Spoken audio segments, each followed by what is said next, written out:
This is AFRICUNIA Television coming to you live in Lagos, Nigeria, and I'm Deborah Ezeh. Welcome to the news updates. We begin in South Africa, where South African President Ramaphosa is receiving treatment for mild COVID-19 symptoms after testing positive for the virus on Sunday, his office said. Ramaphosa started feeling unwell and the test confirmed COVID-19 and is self-isolating in Cape Town and is being monitored by the South African Military Health Service. He has delegated all responsibility to Deputy President David Mabuza for the next week.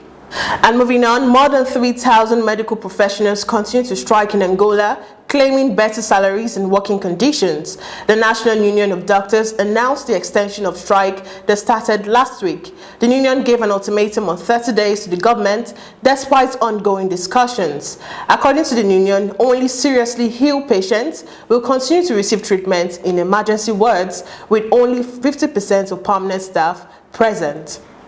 And in South Sudan, the head of the United Nations mission in South Sudan has visited the areas affected by flooding in the north of the country. It's estimated that up to 850,000 residents have been impacted by the weather in the country's Unity State. The UN estimates that around 8.3 million people are in need of humanitarian help as a result of conflict and climate change. And now we head to Nigeria, where the British High Commission on Sunday said the United Kingdom would not reverse its travel ban on Nigeria because of a threat of retaliation by the federal government. The spokesman for the British High Commission, Dean Hullock, said this in response to an inquiry on Sunday over a statement by Minister of Aviation, Adi Sirika, that the UK, Canada and Saudi Arabia will be put on Nigeria's travel ban on Tuesday. Hullock stated that Britain had made it clear that travel abroad would be different this year, adding that the UK was sticking to its standard background lines. And still in Nigeria, COVID-19 cases are on the increase, raising fears that the country is on the verge of the fourth wave of coronavirus. Epidemiological data obtained on Sunday from the Nigerian Center for Disease Control showed that from November 28th to December 4th, a total of 585 cases were reported. But from December 5th to December 11th, the case took a new surge as 2,496 cases were reported, indicating an increase of 1,911.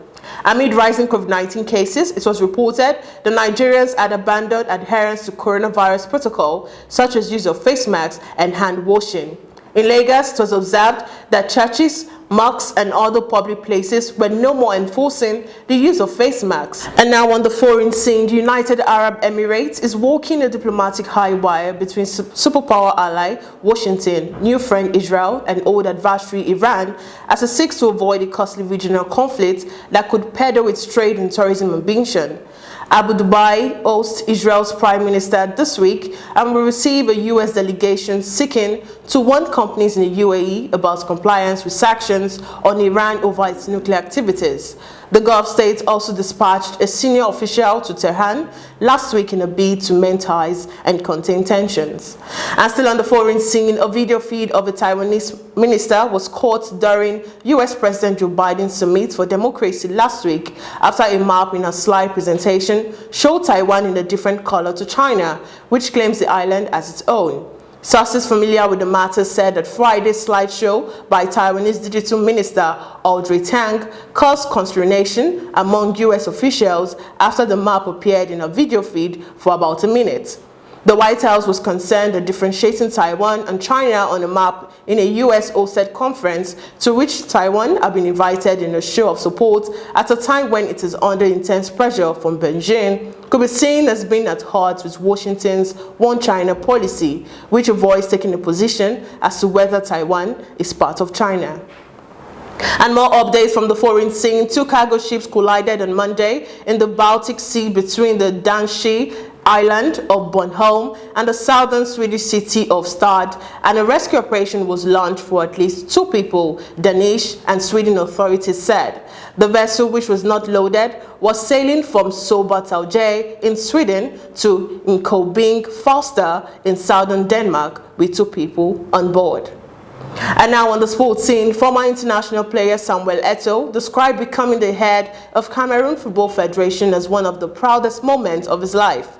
Eto'o was elected with 43 votes against 31 for the former acting president Seydou Mbombo Njoya. The new head of the Cameroon Football Federation will soon face his first challenge when the country hosts in January the last stage of the African Cup of Nations. Eto'o's campaign focused on promoting women's football and eliminating corruption in the Cameroonian game. And finally, Formula One stewards have rejected both of Mercedes' protests over the dramatic late stages of the Abu Dhabi GP, confirming Max Verstappen as the race winner and 2021 world champion ahead of Lewis Hamilton. The drama is not over yet, however, as Mercedes have lodged their intention to appeal the verdicts, which were released long after an extraordinary and controversial race finale. On Sunday night, at least Red Bull and Verstappen were celebrating his maiden Formula One title.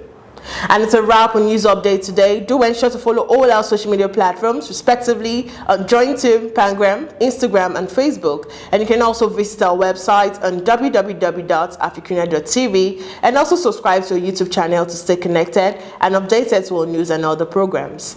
Once again, I'm Deborah Ezeh. Many thanks for watching.